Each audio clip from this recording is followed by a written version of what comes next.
Hey guys, how's it going? How to find unclaimed payments on PayPal. So log into your PayPal account. Click on Activity tab at the top of the page.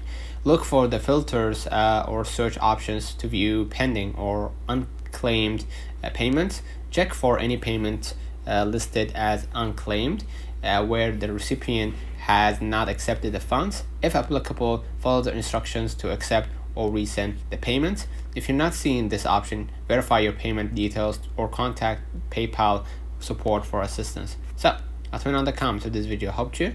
Don't forget to like and subscribe, and thank you for watching.